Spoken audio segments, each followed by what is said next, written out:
Ceci est un livre audio autogénéré par Google. Dédicace. Pour les deux Jean, mon frérot et le Zedlitou.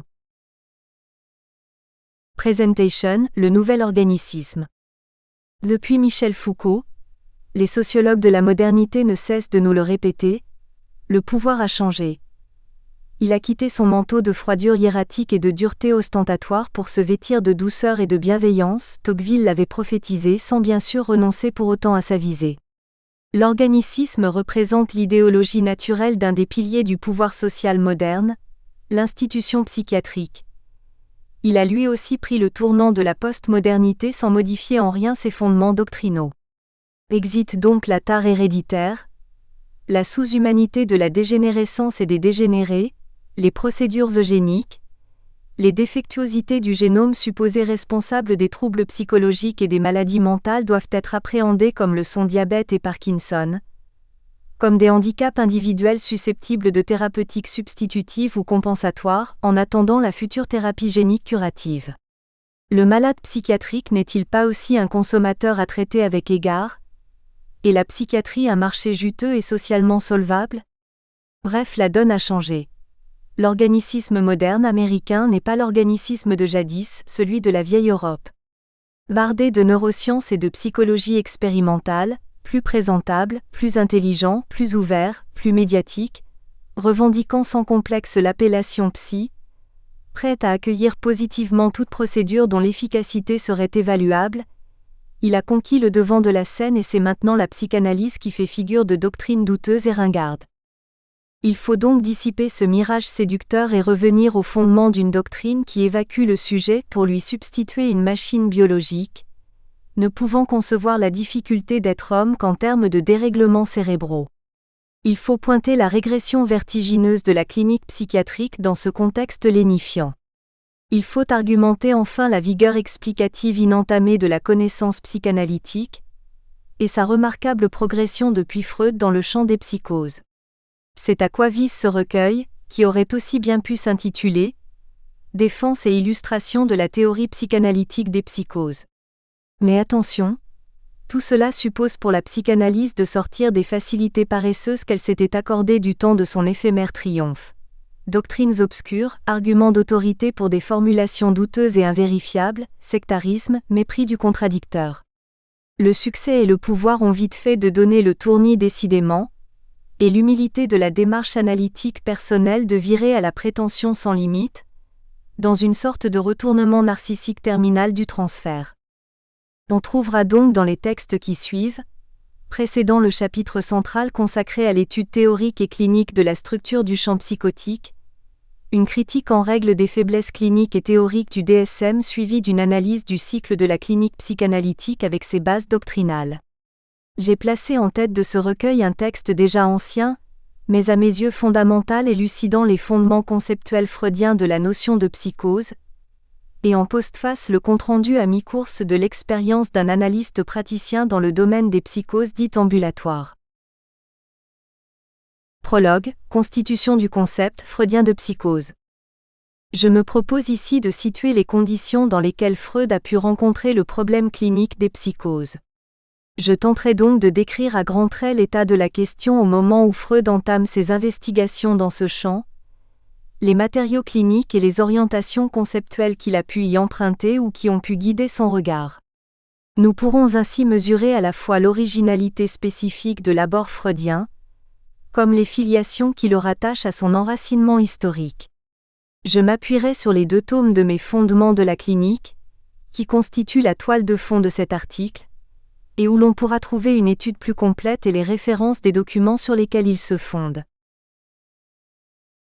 A. Position du problème avant Freud. 1 degré.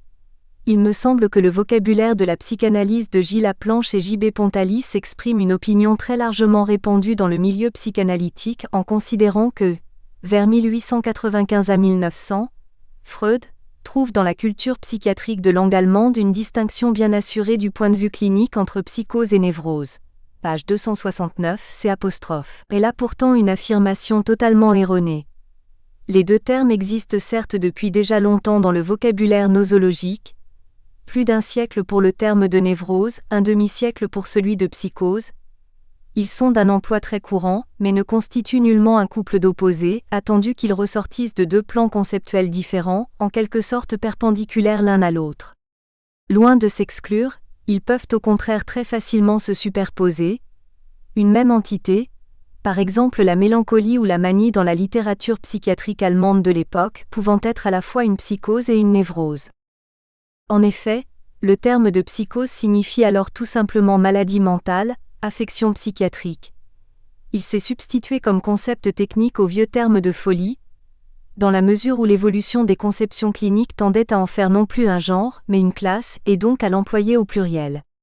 Aucune signification plus précise ne limite l'extension du terme de psychose, qui recouvre aussi bien les troubles mentaux d'origine organique, psychose paralytique, pour la paralysie générale par exemple, que les affections fonctionnelles, les délires proprement dits, ou que ces dérangements mentaux limites et contrôlés qu'on appellerait plutôt névrose de nos jours, confère la psychose obsessionnelle des auteurs de l'époque.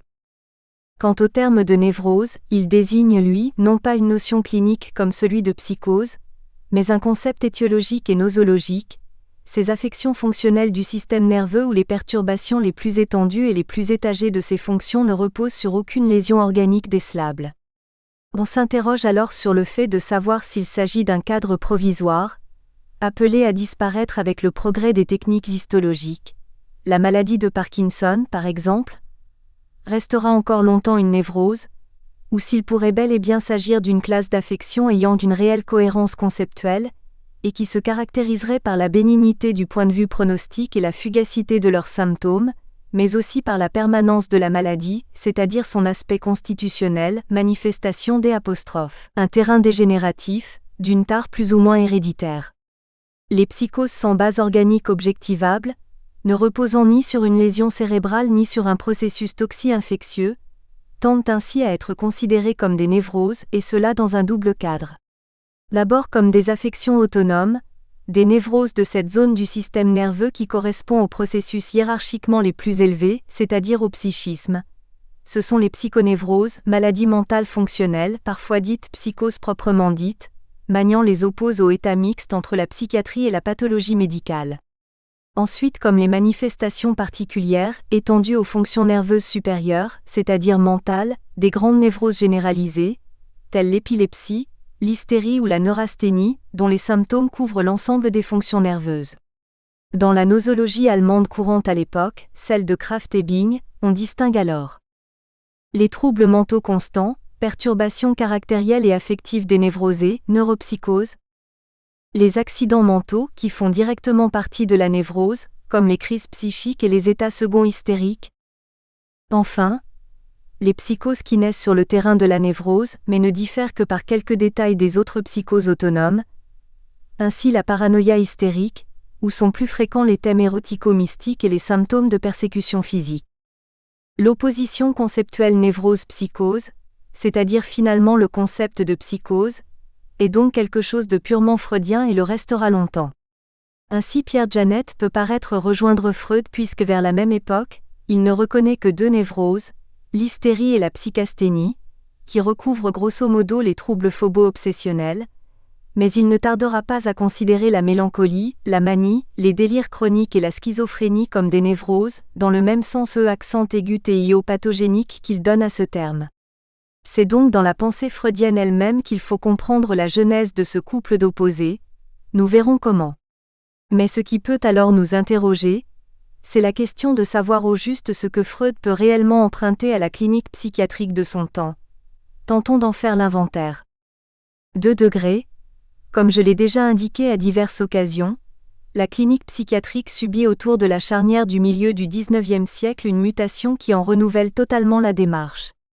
La première clinique, celle que fonde Pinel en même temps qu'il autonomise la dimension clinique comme pure science d'observation, méthodologiquement séparée des hypothèses éthiopathogéniques comme des considérations pratiques ou thérapeutiques, la première clinique donc considérait la folie comme un genre unitaire, homogène, à l'intérieur duquel des espèces se découpent comme des tableaux synchroniques, des syndromes dont le concept se ramasse autour de la manifestation la plus centrale, la plus apparente de l'état morbide. Ainsi de Pinel à Baillarger et de La Siauve, Une analyse qui se fait progressivement plus fine oppose les états d'excitation, manie, les états de dépression, mélancolie, les états délirants, monomanie, les états stuporeux, stupidité, les états d'incohérence, démence, les actes impulsifs, folie ou monomanie instinctive. Ces formes se succèdent, s'associent, se combinent. Leur étiologie est d'ailleurs non spécifique et elles sont plutôt pensées comme des types de réactions psychocérébrales que comme des maladies au sens moderne, anatomo-clinique, qu'inaugurait Bichat. Déjà cependant, une espèce s'isole progressivement de la folie ainsi conçue. L'idiotie représente un état dont la pathogénie et l'évolution semblent fixées et qui se distingue cliniquement de tout autre. Mais surtout, dès 1822, la découverte fortuite de la paralysie générale par Bell prépare le bouleversement conceptuel et méthodologique qui trouvera en Falleret son théoricien. Car à la clinique synchronique issue de Pinel, la paralysie générale s'oppose comme une entité pathologique qui étale en un cycle diachronique une séquence d'états morbides qui recouvre l'ensemble des syndromes pinéliens. Le diagnostic s'appuie non sur la partie centrale du tableau mais sur de petits signes, secondaires en apparence mais essentiels en réalité, déjà très finement analysés, qui le spécifient et le différencient de tout autre tableau semblable. La monomanie, la manie, la démence même, de la paralysie générale ne peuvent être confondues avec d'autres syndromes de ce type. De plus, cette première forme naturelle, Falleret, présente une pathogénie particulière et typique, la méningoencéphalite qui lui est spécifique. Il faudra 30 ans pour que s'impose cette révolution conceptuelle à travers l'enseignement de J. P. Falleret qui en tire une critique radicale de l'ancienne méthodologie et les principes pour la construction d'une nouvelle clinique. Étude de l'évolution de la maladie, du passé et de l'avenir du malade, recherche d'une pathogénie spécifique, recueil des signes négatifs, attention aux petits signes secondaires qui permettent la différenciation d'entités jusque-là confondues dans les conglomérats disparates de la nosologie de Pinel et D'. Esquirol. En même temps, les liens de la clinique et de la nosologie, étroitement complémentaires depuis Pinel, puisqu'il s'agissait du découpage d'un spectre homogène de phénomènes, se desserrent. La folie n'est plus un genre mais une classe de maladies juxtaposées les unes aux autres dans ce qu'on appellera plus tard une classification nomenclature. D'où une série de troubles qui depuis un certain temps tendaient à s'isoler comme vésanie symptomatique, des vésanies pures, de la folie proprement dite, conception de Baillarger, peuvent déjà répondre à cette nouvelle optique. Troubles mentaux de l'alcoolisme, des maladies infectieuses et des lésions cérébrales, folie épileptique. J. P. Falleret et ses élèves commenceront à en décrire de nouvelles, folie circulaire, délire de persécution à évolution progressive de la SEG, persécuté-persécuteur, futur délire de revendication et folie du doute avec délire du toucher, névrose obsessionnelle de Falleret-Fils, etc. Mais surtout Morel, le plus important des élèves de Falleret, reprend l'enseignement de son maître en y ajoutant sa touche personnelle. C'est l'étiologie. La pathogénie serait un terme plus exact, qui lui semble constituer le grand principe de l'isolement des nouvelles formes naturelles.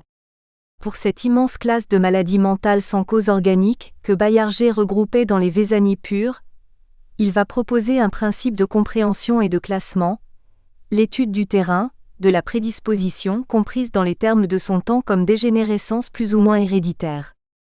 Ainsi se trouvent jetées les bases de la deuxième clinique psychiatrique, la clinique des maladies mentales, pour reprendre le titre assigné à la chaire de psychiatrie dans les facultés françaises de médecine. Tout est déjà prêt pour le demi-siècle d'observation et de discrimination qui va suivre. La notion d'entité clinico-évolutive déroulant une séquence de tableaux cliniques en un cycle typique, l'opposition des troubles mentaux acquis, de causes pathologiques spécifiques et des troubles mentaux constitutionnels, s'enracinant dans la prédisposition d'une personnalité tarée, apte à délirer, au sens large, dans des situations vitales données. Dès les années 1880, on peut dire que l'école française a très largement intégré les nouvelles orientations. Qu'il s'agisse du groupe de Magnan plus proche de Morel, ou celui qui, autour de Segla et de Ballet, se rattache plus directement au Falleret père et fils, les descriptions cliniques répondent aux critères définis ci-dessus, la discussion portant plutôt sur le regroupement et la classification des entités ainsi isolées.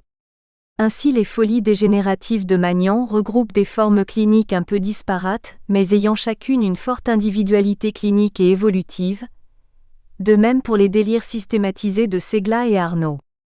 On ne peut guère en dire autant des auteurs allemands pré-krépeliniens. S'ils sont très fortement influencés par Morel et reprennent ses conceptions doctrinales, leur clinique est encore fort proche de Griesinger, c'est-à-dire d'Esquirol, et ils continuent à décrire les syndromes de Baillarger et de Delassiove. À bien des égards, certes, l'œuvre du fondateur de la clinique allemande, W. Griesinger, constitue une étape intermédiaire, une œuvre charnière historiquement, 1845, et conceptuellement entre les deux grandes phases de l'évolution de la clinique psychiatrique du XIXe siècle. Griesinger en effet concevait la folie non tout à fait, à l'image de Pinel et d'Esquirol, comme un genre unitaire à l'intérieur duquel se découpent des espèces par le jeu des comparaisons et des oppositions, que comme un grand cycle, un procès où chaque espèce est une étape dans la dégradation progressive de l'esprit que représente la maladie mentale, psychose unie. Ainsi oppose-t-il les formes primaires, où le bouleversement émotionnel est le facteur essentiel du dérangement mental, état de dépression et d'excitation, à des formes secondaires où il s'est émoussé, s'intégrant à la personnalité, au moi du sujet, qu'il laisse affaibli, déformé, voire dissocié. C'est parmi ces formes secondaires que Griesinger décrit le délire systématisé, Verrückkeit, isolant ainsi parmi les premiers, un peu après Ghiselin, un peu avant Baillarger, les psychoses délirantes, maladies de l'entendement, des psychoses affectives, distinction absente chez Pinel et Esquirol. Pour l'essentiel donc, on peut dire que les cliniciens allemands d'avant 1900 étaient restés sourds aux exhortations de Kalbom qui tentaient de leur retransmettre l'essentiel de l'enseignement de J.P. Falleret, dans un style il est vrai peu accessible. Ces remarquables descriptions de l'hébéphrénie, de la catatonie, de l'héboïdophrénie, sa conception restreinte et précise de ce qu'il nomme paranoïa, délire systématisé chronique primitif sans évolution du tableau clinique, en particulier vers la démence, auront peu d'écho. Ainsi, si l'école allemande, avec Krafft-Ebing, reprend le terme de paranoïa, c'est pour lui faire désigner le syndrome délirant, la monomanie intellectuelle de Baillarger, sans égard pour l'évolution, le terrain ou la nature particulière du tableau. De même, les folies intermittentes regroupent l'ensemble des états morbides à répétition, quelle que soit leur structure clinique, et la notion d'intermittence a ainsi plus la valeur d'un critère étiologique, terrain dégénératif, qu'elle ne s'intègre comme chez Falleret ou Magnan à la description d'une forme naturelle. Ce qui fait au contraire l'originalité des travaux allemands depuis Griesinger, c'est l'ampleur de l'effort de synthèse et de domination théorique des problèmes psychopathologiques. Les auteurs allemands sont des hommes de système. Ils visent sur le plan dogmatique à la complétude et cette visée leur confère sans nul doute une pénétration assez différente de celle des auteurs français. Chez ceux-ci, il existe certes une armature conceptuelle qui encadre la démarche clinique, mais elle paraît bien mince à l'examen et l'esprit positiviste reste prégnant. Décrire avant tout, tenter de repérer quelques traits généraux au ras de la clinique, user de larges options doctrinales assez floues résume bien l'attitude française et sa méfiance des dogmes et des systèmes. Comme le rapporte Freud, les cliniciens allemands aiment partir d'une interprétation physiologique du tableau clinique et de l'interrelation des symptômes, tandis que l'observation clinique française gagne indubitablement en autonomie en reléguant les considérations physiologiques au deuxième plan. Reste que cet effort d'une interprétation physiologique de la clinique est loin d'être sans intérêt. De Griesinger à Bleuler et Jaspers, la psychopathologie allemande produit toujours de remarquables analyses, incomparablement plus achevées que les bien plates tentatives des auteurs français. C'est Krafft-Ebing par exemple qui le premier repère et décrit la constitution paranoïaque, reprise ensuite par l'ensemble des cliniciens et restée un acquis clinique incontesté. De même ce que dit Griesinger de l'invasion des phénomènes délirants et de la déformation subséquente du moi, va constituer une des bases de la conceptualisation freudienne. Ce sera finalement Kraepelin qui imposera en Allemagne, avec le tournant du siècle, la nouvelle clinique, que Freud ne connaîtra donc que tardivement, par la médiation, d'ailleurs un peu déformante, de l'école de Zurich, Jung, Bleuler, Abraham.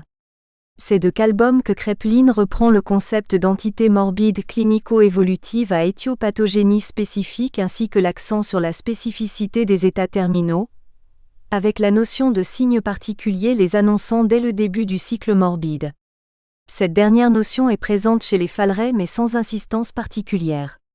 Morel par contre la néglige puisqu'il décrit une seule forme démentielle terminale, et c'est là ce que retiendront finalement les auteurs français. Dans sa tentative d'aboutir enfin à une nosologie éthiopathogénique, Kraepelin pourra s'appuyer sur l'isolement déjà classique des psychoses acquises, de causes somatiques évidentes, états toxiques infectieux, démence organique et des formes dégénératives, où la prédisposition pathologique de la personnalité est au premier plan du trouble morbide, oligophrénie, trouble névrotique ou psychopathie. Pour le reste, c'est-à-dire pour ce à quoi nous réservons depuis Freud le terme de psychose, il va largement s'inspirer de Kalbom pour opposer, en 1899, les délires chroniques systématisés non hallucinatoires où le tableau clinique reste stable, la personnalité, l'affectivité, le jugement demeurant par ailleurs intacts pour tout ce qui ne concerne pas le domaine du délire. Il réserve le terme de paranoïa à la désignation de ces cas, conçus comme constitutionnels. Les états aigus qui évoluent de manière périodique, mais laissent à leur décours un psychisme intact, et où l'on ne remarque pas d'atteinte vraiment profonde de la personnalité au cours des accès. Il s'agit de la psychose maniaco-dépressive. Les états aigus ou chroniques qui évoluent immanquablement vers une forme particulière de détérioration mentale où l'intelligence, la mémoire, l'orientation temporo-spatiale sont intactes, alors qu'on remarque une atteinte profonde primaire mais d'aggravation progressive, de l'affectivité, de la volonté et de l'attention, et donc du jugement dans le sens de l'indifférence, de l'apathie et de la désagrégation de la personnalité. Dans ce dernier groupe d'abord baptisé processus dégénératif 1893, puis processus démentiel 1896, Kraepelin réunit d'abord l'hébéphrénie et la catatonie de Kalbom à ce qui lui paraît être une forme délirante du même processus et qu'il nomme démence paranoïde. Mais en 1899, en rebaptisant le groupe démence précoce, il lui adjoint comme deuxième forme paranoïde toute la classe des psychoses délirantes hallucinatoires que sa conception restreinte et homogène de la paranoïa l'en a amené à exclure et qu'il appelait jusque-là paranoïa fantastique. 3 degrés. Voici donc brièvement campé dans ces grandes lignes le décor dans lequel Freud va faire son entrée sur le champ de la clinique psychopathologique. Sur cette base, nous allons pouvoir examiner rapidement les quelques emprunts conceptuels essentiels qu'il opère sur la clinique allemande de son époque. On peut les grouper sous 2 chefs essentiels, concept nosologique, modèle pathogénique. Sur le plan nosologique, le concept clé autour duquel tournent la plupart des discussions de l'école allemande en cette fin du XIXe siècle est celui de paranoïa. Il recouvre le syndrome délirant, envisagé très globalement puisque si l'on se réfère aux règles méthodologiques de Falleret et Morel, il s'agit encore d'une entité formale délimitée cliniquement, étiologiquement et dans son évolution. Elle peut en effet se présenter aussi bien comme aiguë que chronique, hallucinatoire que sans hallucination, dissociative que laissant intacte la synthèse personnelle, primitive que secondaire à une forme aiguë, manie, mélancolie, confusion mentale, issue d'un terrain nettement prédisposé que maladie acquise chez des sujets au cerveau sain. Sa délimitation fait d'autre part problème par rapport à 2 groupes cliniques. La névrose obsessionnelle, que quelques auteurs derrière Westphal considèrent comme une paranoïa abortive, c'est-à-dire critiquée, puisqu'elle peut également s'analyser comme une invasion de la conscience par des néoformations idéiques ou hallucinatoires. Krafft-Ebing lui-même laissera flotter le syndrome obsessionnel entre la neurasthénie, qui en constituerait le socle, confère plus loin, et la paranoïa. La confusion mentale, puisque certains auteurs considèrent la paranoïa aiguë comme une forme de confusion onirique, où la profusion délirante et hallucinatoire fait passer l'obtusion mentale au 2e plan clinique. Ainsi Meiner inclut-il dans son Amentia, aux côtés de la forme stuporeuse, une forme délirante qui recouvre aussi bien l'onirisme que les psychoses délirantes aiguës, ce dont Freud utilisera la notion. Un autre grand emprunt freudien consiste en un modèle pathogénique repris de Morel par la clinique allemande de l'époque, en particulier par Krafft-Ebing. Je l'ai déjà évoqué plus haut à propos du concept de névrose. C'est l'idée d'un état névrosique basal, au sens d'une perturbation fonctionnelle diffuse du système nerveux, tant local que central, qui préexisterait à l'éclosion sous l'influence de causes diverses des troubles mentaux constitutionnels, ceux au sujet desquels aucune pathogénie organique n'est objectivable ni vraisemblable. L'épilepsie et l'hystérie servent ici de modèle à une conception très large, dont Freud reprendra la substance dans sa grande opposition névrose actuelle psychonévrose. Il est en tout cas tout à fait courant à cette époque de considérer les symptômes phobo-obsessionnels comme hantés sur la neurasthénie, syndrome de faiblesse irritable du système nerveux, ou d'établir un lien entre l'hypocondrie névrose et la paranoïa. Freud sera d'autre part très influencé par la doctrine de Griesinger, c'est-à-dire l'idée que les manifestations psychopathologiques se répartissent en deux groupes bien distincts. Un premier, forme primaire, correspond au processus morbide lui-même, et témoigne de l'invasion d'une personnalité qui lutte encore contre les phénomènes symptomatiques. Un deuxième, forme secondaire, est le résultat d'une sorte d'adaptation terminale au nouveau monde et au nouveau moi qu'a créé la maladie. Travail de compromis, d'assimilation des éléments délirants, de soumission au processus morbide, et parfois de désagrégation finale de la personnalité. Nous verrons à quel point Freud, dans la deuxième phase de son travail sur les psychoses, fut impressionné par le modèle ainsi proposé par Griesinger, celui de la psychose unie. B. Freud et les psychoses de défense, 1894 à 1896. C'est des problèmes cliniques que pose l'hystérie que la recherche freudienne prend son départ, et cela tout aussi bien pour le problème des psychoses comme nous allons le voir. J'ai pu montrer ailleurs comment Nous espérons que vous avez apprécié cet aperçu. Pour continuer à écouter ce livre audio sur Google Play Livres, utilisez le lien dans la description de la vidéo.